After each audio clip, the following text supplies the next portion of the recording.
Yeah, go on. Everything's on camera, so what you do? No, not at all. Anything. Can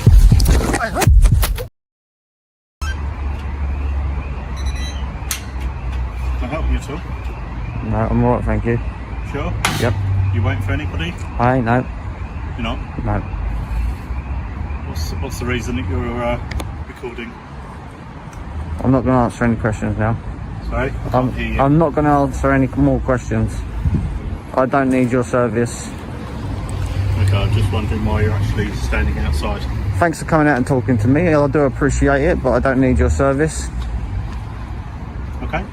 Thank you. You alright? Yeah, not too bad. You alright, mate? How you doing, mate? You alright? Yeah, how's it going? Alright. You auditing, are you? I might be or I might not, to be honest with you. I don't really wish to engage. You don't wish to engage? No. Okay, all I'm going to ask then, we've got some personal vehicles here. Yeah. Kindly don't film the personal vehicles, alright? I'm going to film anything I can see from a public area. Okay, the reason I say that though is that's more of a courtesy thing. No, I appreciate it, but I've got to get something in the video, so... Well, maybe aim for the marked police cars then, because like I said, personal cars not really cool if they don't want Normal to cars, police cars, anywhere that comes out of the police grounds, I'm going to record. Okay. The first officers step out and immediately show their intentions rather than point to any offense. The very first question is, are you auditing? That says it all. They weren't concerned with law or security. They wanted to label FB, put him in a box, and make it easier to dismiss him. FB's answer that he may or may not be, and that he doesn't wish to engage, is exactly the right response. He doesn't owe them an explanation, and the law doesn't demand one. When that fails, the officer pivots to the cause. He warns FB not to film personal vehicles, then quickly tries to guilt-trip him into compliance by saying, it's a courtesy thing. That's not law. It's emotional leverage. By framing lawful filming as somehow discourteous, the officer was trying to shame FB into backing down because he had no legislation to stand on. Can I ask the purpose of what you're recording? For my own purpose. For your own purpose? Yeah. And can I ask for any ID? No, you can't. Okay. You can ask, obviously, but... Stay off the road, because I don't want you to get run over by accident. I don't need... I know you're only looking out for me, but I've been walking up and down for God knows how many years. I can look after myself. You've done this before then, have you? I might have. Yeah? I might have. Right. Have a good day, lads. Thank you. Good day. Thank you. You're dismissed, lads.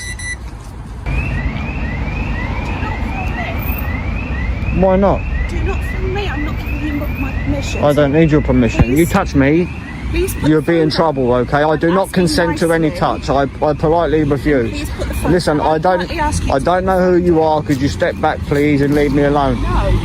No.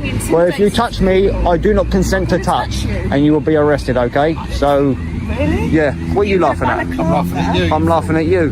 You're a fool, not me. You're balaclava. Yeah, so what? Let me just get up and stand back away from you. Yeah, I am. The moment the off-duty officers stepped out, they gave away their ignorance. Demanding FB stop filming because they hadn't given permission is laughable. Permission isn't required in law. The right to film from public space is absolute. When she said, "You're intimidating people," it collapses just as fast. Public Order Act offenses need threatening, abusive, or disorderly behavior. Quietly filming from pavement doesn't meet that threshold. Harassment needs a course of conduct, not a one-off clip, and a balaclava lawful to wear. Clothing isn't grounds. Officers need objective facts to form suspicion, not vibes. What really damns them is the sequence. They chose to approach FB from the station, then claim to feel intimidated. You can't create a confrontation and then use your own discomfort as justification. Who's not right in their head here? Him here. I don't think Your so. mate here. He's not right in here for calling members of the public fools. Are you an officer, are you? Are you? Shit, man. Are you an officer? Go on. You touch me, and I'll lay you straight up the floor. Oh, yeah, you I will, yeah. Threatening us now, Yeah. really? You can't, you just can't, go on. I said, you touch me, I said you'll be in trouble. Go on, I've got everything on camera. He just got all aggressive, you can see it in his face and he wants to do something. Do something. I do. Go on, do it. Do it. You must think I'm scared of you. I'm not. I'm not scared of you, don't worry about that. I'm here minding my business. And you know it's an offence to lie to the police, you know that, don't you? An arrestable offence. We've got a very aggressive gentleman here. I'm standing here minding my own business and they approach me. Yeah, calling me a fool. If anybody's the fool, it's him. This is where the off-duty officers completely disgrace themselves. When FB challenges one of the off-duty officers for calling him a fool, he loses control, charging forward with a clenched fist. Body language that's openly threatening. That isn't restraint, it's aggression. And it shows he wasn't there to talk. He was there to intimidate. When FB stands his ground and says he'll defend himself if attacked, they instantly twist it into him making threats. That's disgusting. The only person escalating here was the officer trying to square up. Yet, the moment FB asserted his right to self-defense, they flipped the narrative to protect themselves. It's manipulation in plain sight. Create the danger, then blame the target for reacting. If you want to hit me and you want to do something because you're very, very angry, I encourage you, you do it. And I'll hold you accountable. This is going to be a Karen and Ken video, this is. Excuse me, lads, could you tell me if this gentleman's an officer, please? Figure out if it's something. All right, cocky boy. Sorry? All right, cocky boy. Figure out if What are you being cocky for? What are you being cocky for? What are you being cocky for? Go and do your thing. Go and do your thing, you're dismissed. See you later. Hey, he got an attitude, hasn't he? What's the matter with him?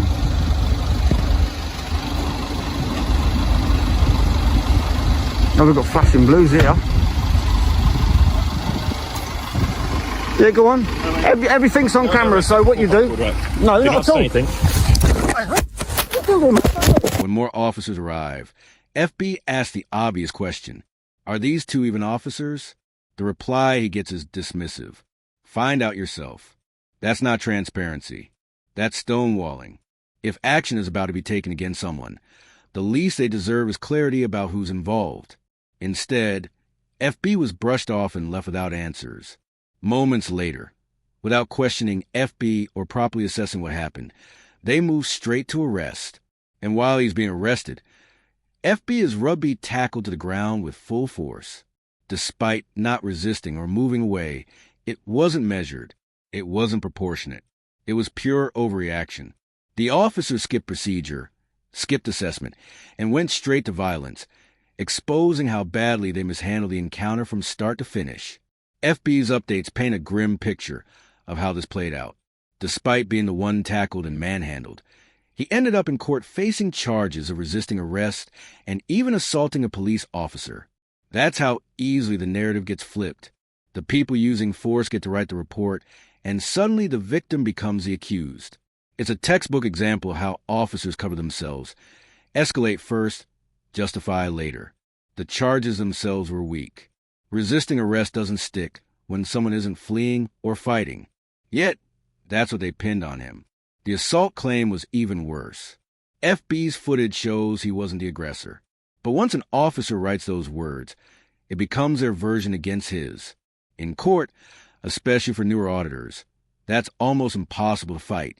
The imbalance is built into the system, which is why FB ended up fine while the officers walked away untouched. What's clear is FB was inexperienced at the time, and he admits that himself.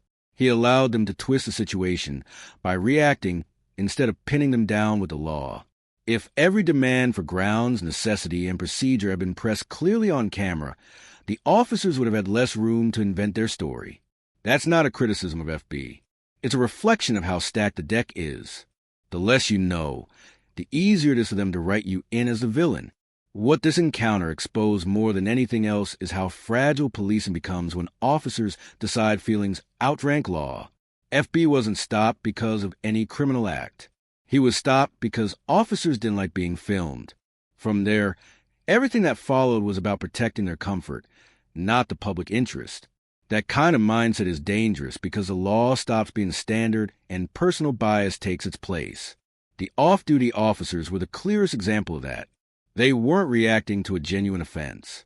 They crossed the road to start confrontation, and when challenged, they lost their call. Name-calling, clenched fists, and explosive aggression aren't the actions of professionals.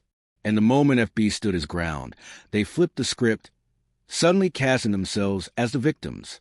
That kind of role reversal isn't just dishonest, it's calculated. Then we have the response of the uniformed officers. They had the chance to reset the situation, to ask questions, and actually investigate. Instead, they stonewalled FB's request for clarity and rushed to arrest him with zero assessment. That was the moment policing failed completely. Rather than being neutral fact-finders, they acted as enforcers of a story handed to them and used force to back it up. Tackling FB while he was already under arrest wasn't restraint. It was punishment dressed up as procedure. But the most telling part of all came afterwards in court. FB's own updates show how the narrative was flipped against him. Accused of resisting arrest and assaulting an officer when the footage makes clear who the aggressors really were. This is how the system protects itself. Create the paper trail, turn the victim into defendant, and let the courtroom carry the weight of the lie. It wasn't justice. It was damage control, and it left FB paying the price while nothing touched those responsible. This episode also shows how vital knowledge and composure are in these encounters. FB admits he was still an amateur at the time, and that matters. The less you know about procedure, the easier it is for officers to twist events. Demanding every legal requirement on camera, the exact grounds, the necessity for arrest, proper identification makes it harder for them to bend reality. That's not a criticism of FB. It's a lesson in how power works when the odds are already stacked against you. And in the end, that's the real story here. A man peacefully filming ended up fined and labeled while officers who provoked lied and escalated walked away untouched. It's not just one bad arrest. It's a window into a corrupt system where misconduct is rewarded, not punished. The camera didn't catch FB breaking the law. It caught officers breaking trust and a system bending itself to protect them.